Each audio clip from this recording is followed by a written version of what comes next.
Cents Per Mile, featuring Charles Gracie and Paul Gibson. With loads of recruiting and marketing experience and backed by the largest driver audience in the world, we deliver carriers the driver perspective, find solutions, and help make sense. Thank you for tuning in to Cents Per Mile. I'm your host, Charles Gracie. And I'm your co-host, Paul Gibson. What are we talking about today, Charles? Women. In Yeah? trucking. Yeah, hey, I think that's the thing. It's definitely been a male-dominated space, and I think compared to a lot of other spaces, it's continued to be that way. And I mean, all the stuff going on, people like talk DEI and all that stuff, but like at the same time, I've seen it firsthand. Some dudes are jerks about it. Well, yeah, and it's not 1980, folks. Like, we're in 2025. Get over yourselves. Well, that, and I think it's something like a third of leaders of companies in the trucking space are women. So we've got some pretty interesting guests, and I'm interested to hear their perspective because, for once, it's not ours. So, Amen to that. Other than that, we still have to do the things that we do every week. So if you could, we are on Amazon Music, Apple Music, Spotify, YouTube, etc. Anywhere you get your podcasts. So if you could, go like, subscribe, rate. It helps get us some momentum, pushes us out a little bit further, and we can do some cooler stuff, like some of the stuff we have coming up that we're not ready to talk about yet. You can also go to centspermilepodcast.com. You can suggest a topic to be a guest or even to become a sponsor. Sponsor? Who's our sponsor today, Charles? MyCarrierPortal. Trusted by brokers, preferred by carriers. Descartes, MyCarrierPortal is the industry's #1 onboarding and fraud prevention platform. Less friction, more trust, faster onboarding. That's Descartes, MyCarrierPortal. Visit them at www.mycarrierportal.com. Speaking of women in trucking, shout out to Danielle, one of my favorite people in the industry. All right, well, it's time for the news. This is going to get weird.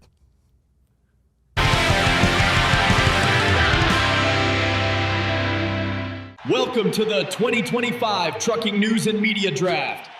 It's an exciting night, Ron. Companies looking for face to build their brand up and around. Let's check in with Sarah. What's going on down there? It's electric out here courtside as the first pick is about to be made. It really feels like this could change the game as we know it. Time for the first pick. For their first round pick, CDLLife selects Managing Director of Corporate Development, Charles Gracie. Dun, dun, dun, dun. Bam! Yep. Well, that starts off our news. So it turns out that I'll let you do the honors, Charles. It's your story to tell. I am the blue brand. I am now CDLLife. Yep. We switched teams. So one thing out of that. So what's your position and what do you do? I'm the managing director of corporate development. And yes, that's a mouthful, but I get an MD that comes before Charles and the Dr. Phil of trucking. So yeah, the doctor's in. MD Phil. Wow. Yeah. I did know. I heard about your job when they announced it in your job description. It's pretty cool that you're still not my boss. Yeah, that is pretty cool because you don't listen very well. Yeah. So do you have to move to KC? No. Okay. All right. No Kansas City for me. Go Titans. So you're not gonna be working in the office? No. Fair enough. I mean, I'm working in an office, just not in KC. Yeah. I get it. You don't have a drive. No, I have to commute to work. I go up a staircase and into my studio. You don't even go up this. You don't even have to go up this. Anyway, I've been to your house.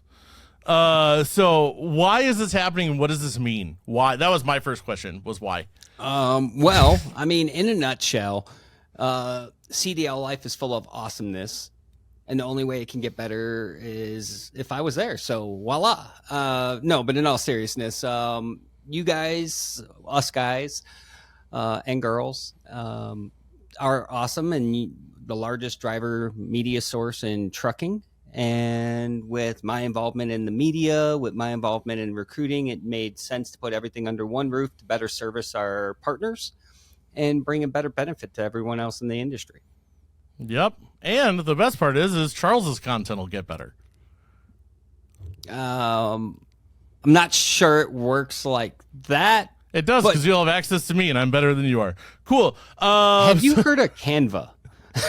Yeah, I have. It doesn't talk back as much. I know. It's also not as good. All right, cool. And so are there any, I don't know what's, I've been kind of read in, I don't know what bigger plans you can talk about, or if that's just more stuff we're keeping to the vest. Yeah, no. My number one task is to help bring everything that we've done at Hot Seat into the CDLLife umbrella. But outside of that, I'm over media. So anything to do with media, extending the reach of our partners or our network out to the drivers and building out that content. So super excited about things to come. Super excited about this move. And yeah. Yeah, it should be good times, hopefully. No, it's going to be great. I'm super pumped, man. I'm super pumped to be playing on the same team.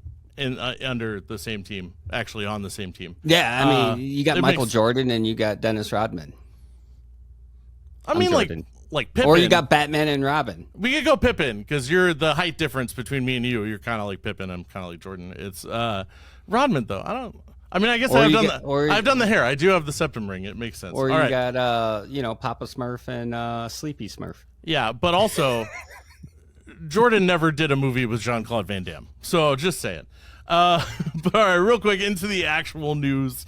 So the FMCSA officially withdrew their speed limiter rule for heavy trucks. Duffy actually did it when he said he was going to do it. Color me impressed. Administration's doing what they say? What? Nope, Duffy did it. The secretary did. But so that's, one step forward, right? So let's track this. Okay. Also, 130 truckers and mechanics to be laid off in Arizona after failed Teamster negotiations with Kroger. Kroger. Yeah. So basically, Kroger didn't want to deal with it and found a different way to move their freight at a different cost, and they didn't have to give in to those drivers and their awful collective bargaining agreements. But you know what? We've seen Kroger as a brand take steps in this direction. You had Denver, Colorado. Now you have this. I mean, these brands don't have to be beholden to unions. Yeah, and you've seen it all across the board. You saw Yellow. They literally chose to fold, bankrupt instead of doing that. And it's just it's crazy to me. I get it strictly from a business perspective, but also I don't. Yeah. You know what I mean? It's already hard enough. The things that they're asking for and what a lot of those unions are getting paid and the benefits they're getting are ones that if the market worked right, they should be getting anyway.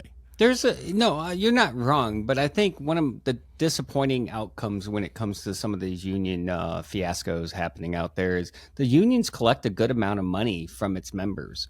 So if you're going to fight on a hill, I would think it would be in your best interest for the people that are paying you, essentially, that you pick the hill to fight on that you can win, not just fold completely, because now these people are just done.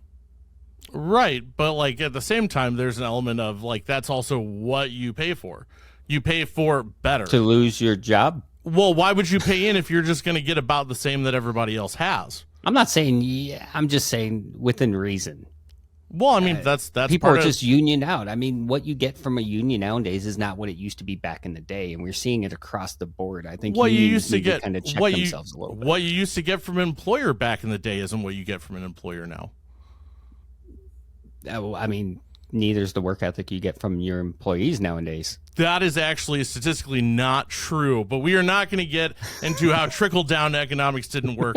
Paul, you had to go there with the last jab. Somehow the man who came up with trickle-down economics was a great plan, but tariffs, even though he was the one who opened it, we're not going to do it. Anyway, so that's one step forward, one step back. Let's check this third one. Over 2,000 violations uncovered by Arizona commercial vehicle enforcement troopers during week-long blitz. Let's scratch out blitz. Let's put in shakedown, and that would be 2 steps back. So, and I don't consider this a step back. I think, listen, when you have these blitzes and stuff. Mm-hmm. That's our opportunity as an industry, as a carrier, as a driver to be better. Granted, I think these should be enforced all the time, but for them to find this many violations in a blitz, these things were going to happen unless someone stopped them. They should be stopped. These are your wives, my wife, your wife, girlfriends, family members on the road. Don't you want these vehicles being safe? Yeah. So when you look at the breakdown, so 633 contacts, 619 total inspections.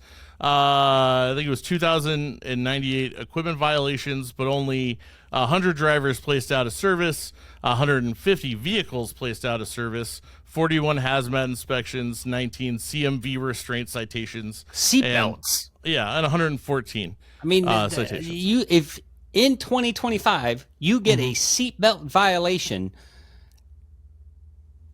you're an idiot. Yeah. You're absolutely, unequivocally an idiot. Yeah, I mean, I think that that's fair, but I also I'm just saying, we're looking for it. Brother, listen, I love our company. I covered a story on air not that long ago where a driver got pulled over for watching YouTube while driving. I'm sorry, man. Some of these things, I drove, so I'm telling you, some of these things are ludicrous. There has to be. I would agree, but that driver, he got in a wreck because he was doing it right.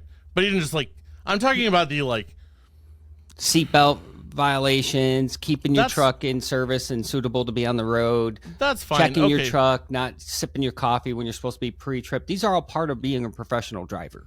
Right, but I get that. I think that's part of my problem is who's paying the driver for these stops during these blitzes?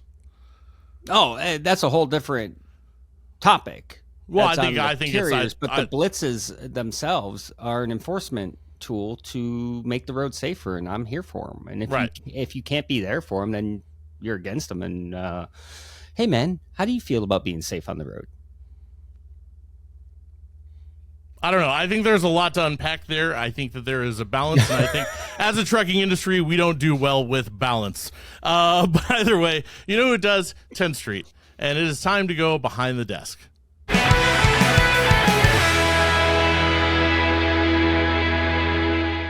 Do you want to grow your fleet but get buried by paperwork, slow hiring processes, and outdated systems, all while struggling to comply with changing safety regulations? Enter Tenstreet, the all-in-one platform that simplifies driver lifecycle management by bringing marketing, recruiting, onboarding, safety, and retention together in one place. Tenstreet coordinates and streamlines all your operations. Post to dozens of job boards at once. Speed time to hire with pre-population and AI to get more full applications faster. And manage the entire post-hire process, from cutting costs with online onboarding to integrating all safety data into one dashboard, to improving retention through thoughtful engagement. Whether you have one truck or 1,000, our expert team is here to help. Sleep soundly knowing you can pass an audit, attract needed drivers, and achieve your business goals. Join the thousands of carriers using Tenstreet. Sign up for a demo today. Trusted by brokers and preferred by carriers. Descartes MyCarrierPortal is the industry's most reliable onboarding and fraud prevention platform. Carriers save time and win more freight, while brokers gain confidence through verified partners. Experience greater discoverability in your customer's carrier network with our easy-to-use system. Less friction, more trust, faster onboarding. That's Descartes MyCarrierPortal.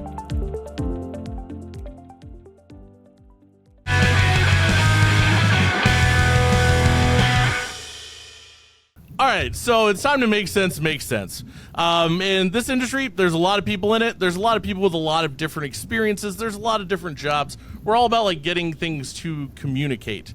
Whether it's having brokers talk to carriers, carriers talk to drivers, drivers expressing their thoughts to everybody else. But at the same time, one thing is trucking has always been a male-dominated industry. It still is by far compared to most. And it's, if you look around and you look at the statistics, almost 1/3 of companies now are led by women. And we thought that it'd be interesting to take an episode and talk about what is the experience like being in transportation as a woman. Paul, stop talking. Let our guests do the talking, man.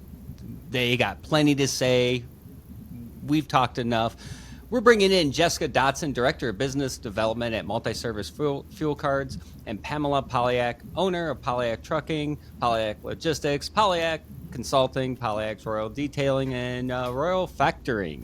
and I probably missed some, but she'll let me know. Welcome to Cents Per Mile. Thank you. Thank you, sir. All right. To be here. The main question of the day, women in trucking. It's one of those things that we shouldn't need to be talking about in 2025, but here we are.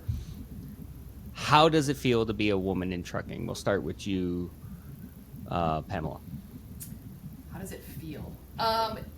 It feels like I belong and that the industry needs me. Ooh, how does that sound?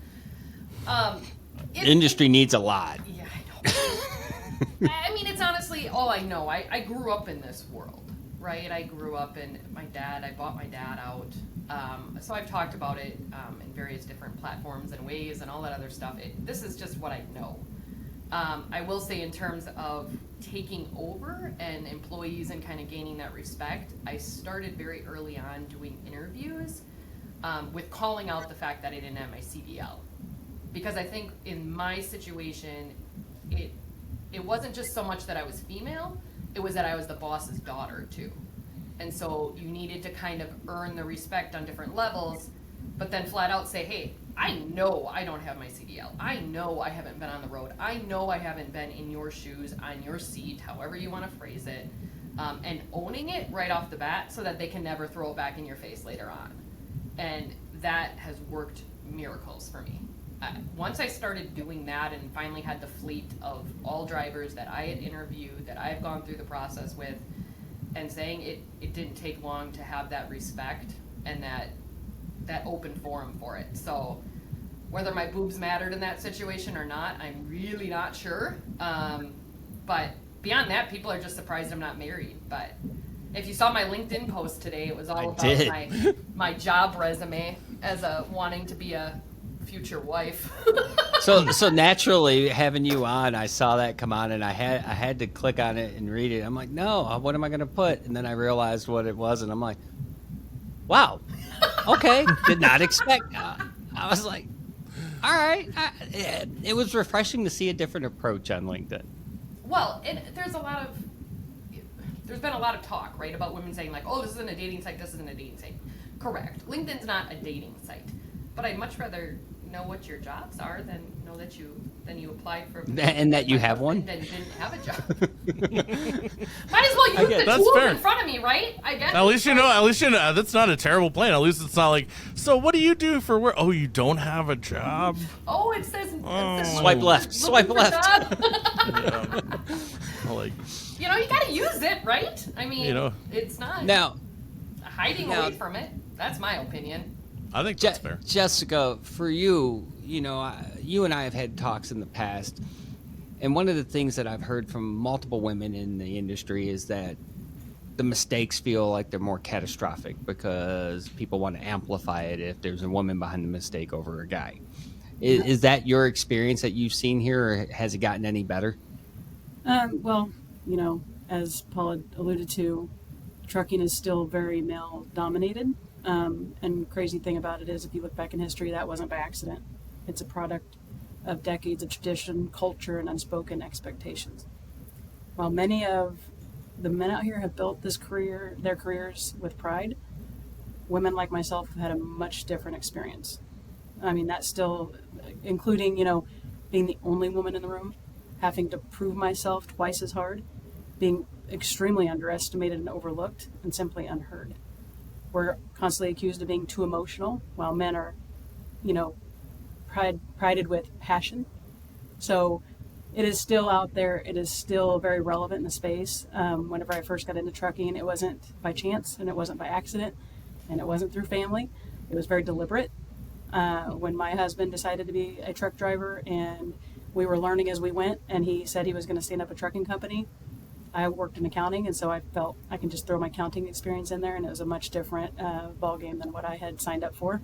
I had to learn a lot of things, and the only way I knew how to do that was immerse myself in the trucking industry. So I deliberately found jobs, careers, places in that space to learn and grow in it, and it has definitely been that uphill climb, because you are constantly, if I didn't have my husband to lean on, to understand, and to be immersed in the space, I don't know if I would have made it. because that allowed the connectivity and allowed the respect of, oh, she may know what she's talking about because she has a man telling her what's going on. So it's real. I've taken, positions in the women's space, on the board of the Women in Trucking Foundation as vice chair, also over on the women logistics side for BCS. And I was very unaware of how big the problem really was until I started listening to other women in the room and the challenges that they faced. So I do appreciate these kind of spaces to talk about that and to hear kind of what's going on, because it is, I was looking up some stats. Only 17% of the women in trucking members are men. Now, of course, women in trucking is a little intimidating for a man to sign up for, be involved in, but it takes those type of men to support women to show we've got your back. I think that's important. And I mean, the one thing Paul and I kind of pride ourselves in is dismantling the boys club of yesteryear. Didn't that just, was it you talking about that, or was it Dan Lindsay on his podcast with Rob talking about how we need to shake and how the industry has done a better job at shaking the good old boys club? Yeah. Just in that statement alone. Just the good old, and it's the thing. Club, right? the good old boys club of yesteryear. Trucking has had it forever, and it doesn't embrace change very well. Whether you're a young person coming in the trucking and you're just not part of that handshake circle, or you're a woman in trucking, it is a very uninviting circle. And it's historically been here for ages. And now you're starting to see the facelift of logistics and trucking. And you're starting to see those people shake a little bit because what they've known their entire livelihood is crumbling. It doesn't work. There's tons of talented people out there, both young, women, all together.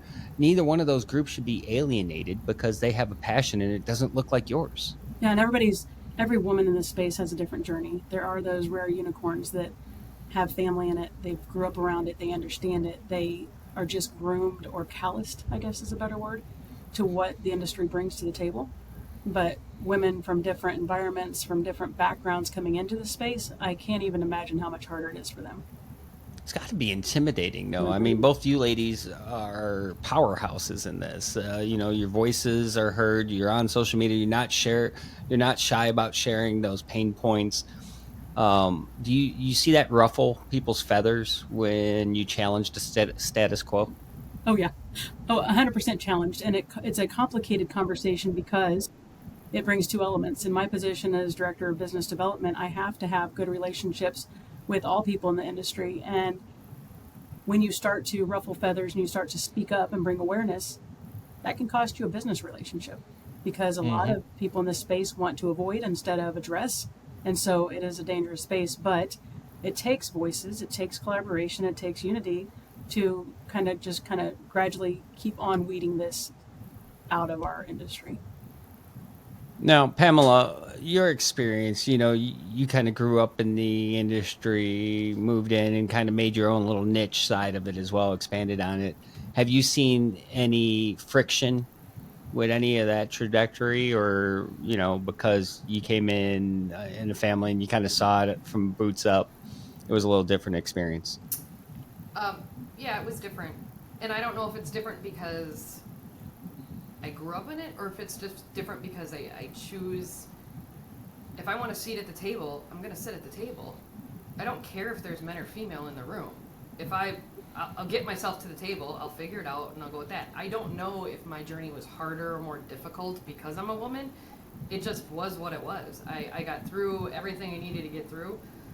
Do I know that anybody else would be sitting here in the same position, in the same way, in the same P&L that I am? I don't know. You know what I mean? I don't know. So I guess I choose not to view it that way. I choose not to look at it as being difficult. But with that being said, I also started the consulting business because of how many times I heard, I want to start in this industry and I don't even know how. And I've heard it from men and women. So the consulting business that I started is geared towards helping people start in this industry. And what does it look like? What does negotiation look like? What does hiring look like, male or female? What does that leadership role look like? And so I see it as a general problem of, like, people who want to join the industry are having a hard time doing it. I don't see it as a male and female issue. And again, I guess that's my choice not to really see it that way. I took 4 of my drivers. I ended up being here on Sunday working, and I had a couple drivers that came in kind of around the same time. I was like, you want to go for dinner? All 5 of us went for dinner. I was the only female sitting at the table, and I didn't flinch. They say inappropriate stuff all the time. I don't take it personally, and I rarely ever sit on anything longer than just a comment and a laugh, and that's just who I am. And so I don't know if this is going to be a blunt statement, and I don't know if it's going to go good on radio, but I don't know if I belong in the girls' club either for that reason. And that's why I've struggled with that role and kind of having these conversations, because I really feel like I put my pants on the same as everybody else. And although my days are hard and long and exhausting and nothing was handed to me, and I could give you a million examples of how hard I've worked, I don't know with certainty that if my dad birthed a son and that was me, would my experience be different? My dad birthed a son? You knew what I meant when I said that, right? Right. My mom birthed a son? You knew what I meant. I would ask you in that though, real quick, like, do you feel like because you've taken such a no nonsense, I'm here to do this and get stuff done approach, do you feel like you've gotten a lot of haters from that, like an abnormal amount? I hope not. Fair enough. I hope not. I mean, I usually tell people, and I kind of stand on the fact that if there's somebody out there that doesn't like me, you have to ask them what they did to make me that way. I really try and be likable, but I also have the tough job of firing people or managing finances or, telling them the hard truth of, no, you need to sell that truck. Stop putting money in it. Stop. It's now costing you money. And when I have to make those hard decisions every day, you're right, I can be the devil in some people's story, but I don't stand on a stage or sit at a podcast hoping that people are demotivated by what I say. To me, I just grind out the day, and I really think it's just like anybody else. Get it done. I don't feel like I do anything different than what a male counterpart would do. And maybe I'm wrong. I don't know. Maybe, I don't know. I know it's a big Well, I topic. think it's I know important there's to a lot of get people both that- sides. Yeah. And you grew up in the industry. Jessica, you come from a different experience on it. And I think whether, it's 2 women in the room that had different experiences, or even Paul and I, we've had different experiences in the transportation space. I think it's perspective matters. I agree with what's being said, and I 100% lean into what's being said as well. There's accountability on all levels. You cannot use your gender as a crutch. If you're doing everything you're supposed to do and you're running into roadblocks because of that, that's when you speak up. But there's also the other side of that. Work your ass off. Don't expect to be treated different. Don't expect to be given a break or a pass because of your gender either. I support that very much. Well, and I commend that mentality, because that's not an easy mentality. There's a whole level of self-accountability, and that's not always the easiest thing to execute. Yep. So, and that's what's hard about backing this space, backing any space whenever it's a group. It's making sure that the right messages are being sent and the right people are sending those messages, because it can't be that there's an expectation for something to be given to you because of the gender that you are. well, ladies, we appreciate you sharing your different perspectives on cents per mile. And Paul, I mean, there's a lot to unpack there, but I think the one thing that we can both agree on is women are in trucking. They are here to stay, and you just need to realize we're in 2025 and get used to it. And at the same time, if you are out there and there is a situation, you see something, say something. Because there are some people out there that do some pretty terrible things, and they've gotten away with a lot of shit. So don't be afraid to say something and ruffle some feathers if you see something that should probably be called out. Well, I'm going to call out. It's the end of the show, so thank you for tuning in to Cents Per Mile. I'm your host, Charles Gracie. And I'm your co-host, Paul Gibson. See you next time.